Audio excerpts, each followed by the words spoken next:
Welcome back to a new video. ഇന്നൊരു trifle പുഡിങ്ങിന്റെ recipe ആയിട്ടാണ് ഞാൻ വന്നിട്ടുള്ളത്. വളരെ ഈസി ആയിട്ട് വളരെ ടേസ്റ്റി ആയിട്ട് ചെയ്യാൻ പറ്റുന്ന ഒരു അടിപൊളി പുഡിംഗ് റെസിപ്പിയാണ് ഇത്. എല്ലാവരും ഒന്ന് ട്രൈ ചെയ്ത് നോക്കിയിട്ട് ഫീഡ്ബാക്ക്സ് അറിയിക്കണേ. അപ്പോൾ എൻ്റെ ചാനൽ ആദ്യമായിട്ട് കാണുന്നവരുണ്ടെങ്കിൽ സബ്സ്ക്രൈബ് ചെയ്ത് സപ്പോർട്ട് ചെയ്തേക്കാനും അതുപോലെ തൊട്ടടുത്തുള്ള ബെൽ ഐക്കൺ ക്ലിക്ക് ചെയ്ത് ഓൾ എന്നുള്ള ഓപ്ഷൻ കൊടുത്താൽ ഞാൻ പുതിയ വീഡിയോസ് അപ്ലോഡ് ചെയ്യുമ്പോൾ നിങ്ങൾക്ക് നോട്ടിഫിക്കേഷൻ ലഭിക്കുന്നതാണ്. അപ്പോൾ അതാരും മറന്നുപോകല്ലേ. അപ്പോൾ വീഡിയോയിലോട്ട് കിടക്കാം. അപ്പോൾ ഞാനൊരു പുഡിംഗ് ട്രേയിലേക്ക് ഫസ്റ്റ് ലെയറായിട്ട് ടീ കേക്ക് ഒന്ന് നിരത്തി വെച്ച് കൊടുക്കുകയാണ്. ടീ കേക്കിനെ ഞാൻ രണ്ടായിട്ട് കട്ട് ചെയ്തിട്ട് അതിൻ്റെ തിക്നെസ് ഒന്ന് കുറച്ചിട്ടുണ്ട്.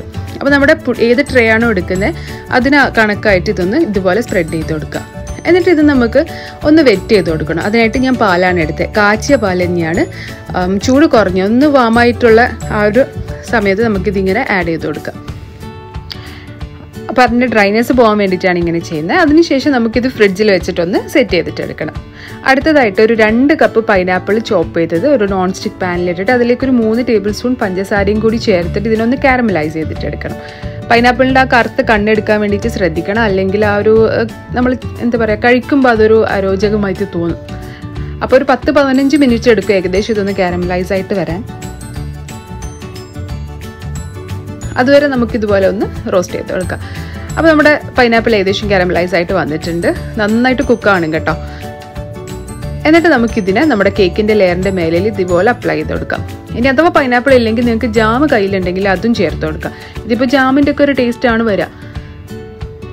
ഇനി നിങ്ങൾക്ക് പൈനാപ്പിൾ ഇഷ്ടമല്ല എന്നുണ്ടെങ്കിൽ നിങ്ങളുടെ ഫേവറേറ്റ് ഫ്രൂട്ട്സ് കട്ട് ചെയ്തിട്ട് ഇട്ട് കൊടുക്കാം കേട്ടോ. For example mangoes, tender coconut, chikoo, അതൊക്കെ നല്ല കോമ്പിനേഷൻ ആയിരിക്കും ഇതിൻ്റെ കൂടെ. അങ്ങനെ ഈ ഒരു ലെയറും ആയിട്ടുണ്ട്. ഇനി ഇതിന് ഞാൻ ഫ്രിഡ്ജിലേക്ക് മാറ്റാൻ പോവാണ്. അടുത്തതായിട്ട് 600 മില്ലി ഫ്രഷ് ക്രീം എടുത്തിട്ടുണ്ട്. നമ്മൾ കാരമൽ തയ്യാറാക്കാൻ പോവാണ്. നമ്മുടെ ഷോപ്പിൽ നിന്നൊക്കെ വാങ്ങിക്കുന്ന പാക്കറ്റില്ലേ കാരമലിൻ്റെ, ആ ഒരു കാരമലിൻ്റെ പാക്കറ്റ് ഞാൻ എടുത്തിട്ടുണ്ട്. എന്നിട്ട് നമ്മൾ സാധാരണ ഇത് പാലിലാണ് തയ്യാറാക്കുക. പക്ഷേ ഇന്ന് ഞാനിത് ഫ്രഷ് ക്രീമിലാണ് ചെയ്തെടുക്കാൻ പോകുന്നത്. അപ്പോൾ ടേസ്റ്റ് ഒരു ഇച്ചിരി കൂടി കൂടും. അപ്പോൾ നമുക്കിത് നന്നായിട്ടൊന്ന് തിളപ്പിച്ചിട്ടെടുക്കാം. തിളച്ച് വരുമ്പോൾ നമ്മുടെ കാരമലിൻ്റെ പൗഡർ ഇട്ടിട്ട് ഇതിനൊന്ന് കുക്ക് ചെയ്തിട്ടെടുക്കണം. പാക്കറ്റിൻ്റെ മേലുള്ള ഇൻസ്ട്രക്ഷൻ അനുസരിച്ചിട്ട് കുക്ക് ചെയ്തിട്ടെടുത്താൽ മതി. ഇത് പെട്ടെന്ന് റെഡി ആവും കേട്ടോ. ഒരു 2-3 മിനിറ്റ് കൊണ്ട് തന്നെ ഇത് റെഡി ആയിട്ട് കിട്ടും. അപ്പം ഫ്ലെയിം ഹൈയിൽ വെക്കരുത്. പറ്റുന്നതും നിങ്ങൾ നോൺ സ്റ്റിക്ക് പാനിൽ തന്നെ ചെയ്തെടുക്കാൻ വേണ്ടിയിട്ട് നോക്കുക. അപ്പോഴാണെങ്കിൽ അടിക്കൊന്നും പിടിക്കാണ്ട് നമുക്ക് കിട്ടും. അപ്പം നമ്മുടെ കാരമൽ ഇവിടെ ഏകദേശം റെഡി ആയിട്ടുണ്ട്. ഞാൻ ഫ്ലെയിം ഓഫ് ചെയ്യാൻ പോവാണ്.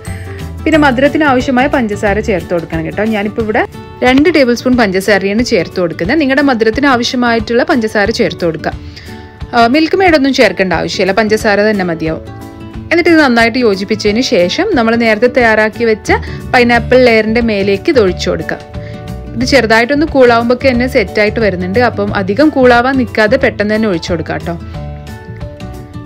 അപ്പോൾ ഈ ഒരു ലെയറും കൂടി സെറ്റായിട്ടുണ്ട്. ഇനി നമുക്കിതിന് ഫ്രിഡ്ജിൽ വെച്ചിട്ട് ഒന്ന് സെറ്റ് ചെയ്തിട്ട് എടുക്കണം. ഒരു 1 hour ഒക്കെ വെച്ചാൽ മതിയാവും. അപ്പോൾ അതിന് ശേഷം ഞാൻ 1 കപ്പ് വിപ്പിംഗ് ക്രീം നന്നായിട്ട് ബീറ്റ് ചെയ്തെടുക്കുകയാണ്. ഇവിടെ എക്സ്ട്രാ ഷുഗറൊന്നും ആഡ് ചെയ്തിട്ടില്ല.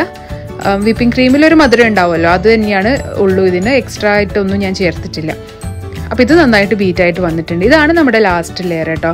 അപ്പോൾ നേരത്തെ ഫ്രിഡ്ജിൽ വെച്ച പുഡിങ് സെറ്റായിട്ട് വന്നിട്ടുണ്ട്. ഇനി ഇതിൻ്റെ മേലയിലേക്ക് നമുക്ക് ഈ വിപ്പിംഗ് ക്രീമിൻ്റെ ലെയർ കൂടി ചേർത്ത് കൊടുക്കാം. നിങ്ങൾക്ക് വേണമെങ്കിൽ പൈപ്പിംഗ് ബാഗിലാക്കിയിട്ട് ഡിസൈൻസ് പോലെയൊക്കെ ചെയ്യാം. ഞാനിപ്പോൾ ഇവിടെ ഒരു ലെയർ പോലെ തന്നെയാണ് ചെയ്ത് കൊടുക്കാൻ പോകുന്നത്.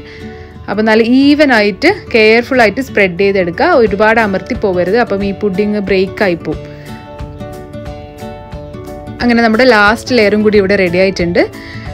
അതിനുശേഷം നമുക്ക് ഇതിനെ ഒന്ന് ഡെക്കറേറ്റ് ചെയ്യാൻ വേണ്ടിയിട്ട് ഞാൻ കുറച്ച് പിസ്താഷ്യോസ് ക്രഷ് ചെയ്തെടുത്തിട്ടുണ്ട്. നിങ്ങൾക്ക് അണ്ടിപ്പരിപ്പോ അല്ലെങ്കിൽ വേറെ ഏതാ ഇഷ്ടമുള്ള നട്ട്സ് എന്ന് വെച്ചാൽ അത് ചേർത്ത് കൊടുക്കുക. അപ്പം ഞാൻ നേരത്തെ ഒരു കാരമൽ നമ്മൾ മാറ്റി വെച്ചില്ലേ, അത് വെച്ചിട്ട് ഒന്ന് ഡിസൈൻ ചെയ്ത് കൊടുക്കുകയാണ്. നമ്മുടെ ആ കാരമൽ പാക്കറ്റിലുള്ള കാരമൽ സോസ് വെച്ചിട്ട് ഒന്ന് ഇതുപോലെ ഡിസൈൻ ചെയ്ത് കൊടുക്കുകയാണ്.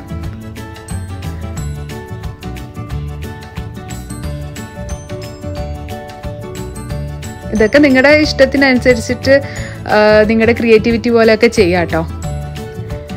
ഇനി കുറച്ച് പൊടിച്ച പിസ്താഷ്യോസ് ഞാനിതിന് സൈഡിലേക്ക് ഇങ്ങനെ വെച്ച് കൊടുക്കാണ്. അപ്പോൾ ഇതുകൂടി കഴിഞ്ഞാൽ നമ്മുടെ പുഡിങ് ഇവിടെ സെറ്റായി ഏകദേശം റെഡിയായി. ഇനി ഇത് ഫ്രിഡ്ജിൽ വെച്ചിട്ട് ഒരു 2-3 മണിക്കൂർ, മിനിമം ഒരു 2-3 മണിക്കൂർ വെച്ചിട്ട് ഒന്ന് സെറ്റ് ചെയ്തിട്ട് എടുത്തതിന് ശേഷം മാത്രം കഴിക്കുക. നന്നായിട്ട് തണുപ്പിച്ചിട്ട് കഴിക്കുമ്പോഴാണ് ഇതിൻ്റെ ശരിക്കുള്ള രുചി വരിക. അപ്പം ഫ്രീസറിൽ വെച്ചാലും കുഴപ്പമില്ല കേട്ടോ. ഇത് ഫ്രീസറിൽ വെക്കുമ്പോൾ കുറച്ചുകൂടി നല്ല ടേസ്റ്റി ആയിട്ട് കിട്ടുന്നു. നല്ല തണുപ്പോടെ കൂടെ കഴിക്കുമ്പോഴാണ് കൂടുതൽ ടേസ്റ്റ്. അപ്പോൾ എല്ലാവരും ഇതൊന്ന് ട്രൈ ചെയ്ത് നോക്കണം. എന്നിട്ട് ഫീഡ്ബാക്ക്സ് അറിയിക്കണം. നല്ല ക്രീമി ആയിട്ടുള്ള ഡെലീഷ്യസ് ആയിട്ടുള്ള പുഡിംഗ് ആണ്. അപ്പോൾ ഞാൻ നേരത്തെ പറഞ്ഞ പോലെ പൈനാപ്പിൾ ഇഷ്ടമില്ലാത്ത ആൾക്കാർക്ക് വേറെ ഫ്രൂട്ട്സ് വെച്ചിട്ട് ഇത് ചെയ്ത് നോക്കാം. അപ്പോൾ എല്ലാവരും ഒന്ന് ട്രൈ ചെയ്യുക. വീഡിയോ ഇഷ്ടമായിട്ടുണ്ടെങ്കിൽ ലൈക്ക് ചെയ്യാനും കമൻറ്റ് ചെയ്യാനും ഷെയർ ചെയ്യാനും ഒന്നും മറക്കരുത്. മറ്റൊരു അടിപൊളി വീഡിയോ ആയിട്ട് വീണ്ടും കാണാം. അതുവരേക്കും this is me she signing off. Take care.